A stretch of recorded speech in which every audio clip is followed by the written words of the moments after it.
కూటమి ప్రభుత్వం వచ్చిన తర్వాత ప్రతి ఒక్కళ్ళకి కూడా మంచే జరుగుతుందని కూడా క్లియర్‌గా తెలుస్తుంది. ఇటు అవి ఎన్నికల హామీల్లో ఏవైతే ఇచ్చుకుంటూ వచ్చారో హామీలన్నీ కూడా ఒక్కొక్కటి కూడా నెరవేర్చుకుంటూ వస్తున్నారు. గడిచిన ఏడాది కాలంలో ఎన్నో విజయాలు సాధించామంటూ కూడా మరి ఎవరన్నా ప్రభుత్వం తరపున ఇటు అందరూ కూడా చెప్పుకొస్తున్న పరిస్థితి. అయితే కీలకంగా ఏదైతే జగన్ ప్రభుత్వంలో ఇటు రాజధాని రైతులు అనేక ఇబ్బందులు పడ్డారు. వందలాది కేసులనేది వారి మీద మోపడం జరిగింది. ఎందుకంటే రాజధాని రాష్ట్రానికి ఉండాలి అని కూడా వారు స్వతహాగా తమ భూములన్నీ కూడా మరి ఇవ్వడం జరిగింది. అమరావతి పరిసర ప్రాంతాల మొత్తం కూడా. ఈ నేపథ్యంలో తర్వాత ప్రభుత్వం మారడంతో తర్వాత వచ్చిన ఏదైతే జగన్ గవర్నమెంట్ ఉందో దాన్నంతా కూడా మరి 3 రాజధానులు కూడా 3 ముక్కలాట ఆడడం. సో ఎటు రాజధాని లేకుండా జరగడం. సో ఇదంతా కూడా చాలా అంటే రాష్ట్ర పౌరులందరూ కూడా అందరూ చాలా వరకు కూడా బాధ కలిగజేసింది. అత్యంత కీలకంగా ఇటు రాజధాని రైతులు వారు భూములన్నీ కూడా ఇచ్చారు. వారి పిల్లలే కాదు రాష్ట్రంలో ప్రతి ఒక్కళ్ళు కూడా ఎంతో వారి యొక్క భవిష్యత్తు అనేది ఎటువంటి బాధ లేకుండా ఉంటుందనే నేపథ్యంలో. కానీ దాని తర్వాత ఇక్కడ జగన్ ప్రభుత్వం పట్టించుకోలేదు. అలాగే ఎన్నో ఉద్యమాలు చేశారు అమరావతి రైతులు. సో దాని నేపథ్యంలో అనేక కేసులు అనేది వారి మీద పెట్టడం జరిగింది. దాదాపుగా 150 కేసులు. దాని తర్వాత ఇప్పుడు 2024 సార్వత్రిక ఎన్నికల్లో అత్యధిక భారీ మెజార్టీ కూటమి ప్రభుత్వం గెలవడం తర్వాత అనేక కేసులు కూడా వారి మీద రాజధాని రైతుల మీద పెట్టిన కేసులన్నీ కూడా ఉపసంహరించుకోవడం జరిగింది.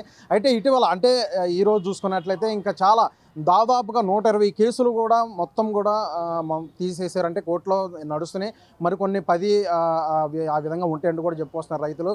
అయితే ఇదే అంశంపై రాజధాని రైతులు చాలా వరకు హర్షం వ్యక్తం చేస్తున్నారు. ప్రభుత్వం కూడా తమను అయితే ఏదైతే ఈ కేసులు బనాయించి ఈ విధంగా గురి చేస్తున్నారో దాని నేపథ్యంలో సో కోర్టులో కూడా కొన్ని కేసులు కొట్టేయడం జరిగింది. అసలు ఈ అంశం మీద పూర్తిగా మరి అప్డేట్ మనం తెలుసుకునే ప్రయత్నం చేద్దాం. రాజధాని రైతులు ఉన్నారు, వారి మాట్లాడే ప్రయత్నం చేద్దాం.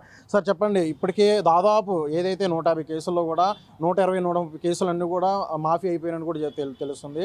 ఏంటి అసలు గత ప్రభుత్వం ఏదైతే జగన్ ప్రభుత్వంలో ఏ విధంగా అణచివేయడం అదే కొన్ని కేసులు అయితే పెట్టడం జరిగింది.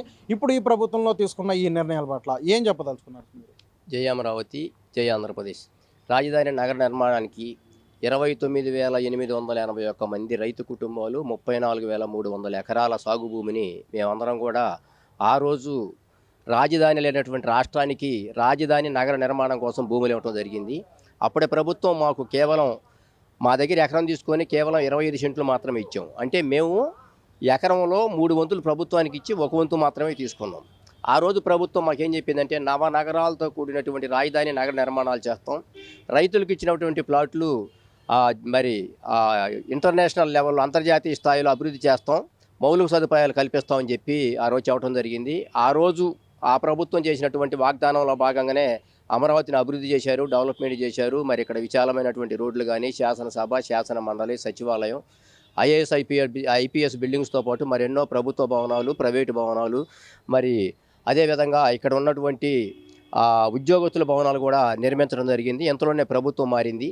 జగన్మోహన్ రెడ్డి అధికారంలోకి వచ్చిన తర్వాత 3 రాజధానులు నిర్ణయం తీసుకోవడంతో మేమందరం కూడా మాకు ఇచ్చినటువంటి వాగ్దానంలో భాగంగా ఏకైక రాజధానిగా అమరావతిని కొనసాగించాలని శాంతియుతంగా గాంధేయ మార్గంలో మేమందరం కూడా ఉద్యమాలు చేశాం. ఈ ఉద్యమాన్ని ఉక్కుపాదంతో అణిచివేయాలని చెప్పి జగన్మోహన్ రెడ్డి ప్రభుత్వం రైతుల మీద, మహిళల మీద, రైతు కూలీల మీద మరి ఉక్కుపాదంతో అణిచివేయాలని చెప్పి ఎన్నో మరి తప్పుడు కేసులు పెట్టి తప్పుడు కేసులు బనాయించి రైతుల మీద, మహిళల మీద లాఠీ చార్జీలు చేసి దాడులు, దమనకాండలు, అదేవిధంగా మహిళల మీద లాఠీ చార్జీ చేసి మరి తప్పుడు కేసులు పెట్టి జైల్లో నిర్బంధించినటువంటి పరిస్థితి. అయినా కానీ వెనక దక్కకుండా మేము పోరాటం చేస్తూనే ఉన్నాం శాంతియుతంగా. కానీ జగన్మోహన్ రెడ్డి ప్రతిసారి కూడా రైతులు రోడ్డెక్కిన ప్రతిసారి కూడా శాంతియుతంగా నిరసన తెలియజేసే హక్కు మాకు ఉంది. శాంతియుతంగా నిరసన తెలియజేస్తుంటే జగన్మోహన్ రెడ్డి ప్రభుత్వం రైతుల మీద, మహిళల మీద, రైతు కూలీల మీద దాదాపుగా తుళ్ళూరు పోలీస్ స్టేషన్లో కానీ, మంగళగిరి, తాడేపల్లి, విజయవాడ పోలీస్ స్టేషన్లో 140 నుంచి 150 కేసులు బనాయించి మమ్మల్ని అందరూ కూడా ఎన్నో ఇబ్బందులు పెట్టినటువంటి పరిస్థితి. ఈరోజు కూటమి ప్రభుత్వం అధికారంలోకి వచ్చిన తర్వాత దాదాపుగా మంగళగిరి కోర్టు పరిధిలో ఉన్నటువంటి కేసులన్నీ కూడా కొట్టివేశారు. మరి అదేవిధంగా విజయవాడ కోర్టు పరిధిలో ఉన్నటువంటి కొన్ని కేసులు పెండింగ్లో ఉన్నాయి.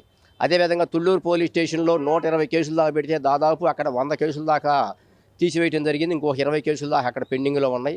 దాదాపుగా 30 నుంచి 30 కేసులు మాత్రమే పెండింగ్లో ఉన్నాయి. దాదాపు 110 నుంచి 120 కేసులన్నీ కూడా కొట్టేయటం జరిగింది.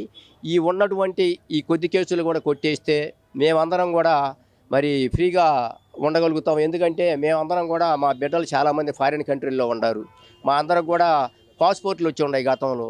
పాస్పోర్టు రెన్యువల్ టైం అయిపోయింది. ఇవాళ పాస్పోర్ట్ రెన్యువల్ చేసుకోవాలంటే ఎటువంటి పరిస్థితులు మీ మీద కేసులు ఉన్నాయి కాబట్టి రెన్యువల్ చేయడానికి కుదరదు అంటున్నారు.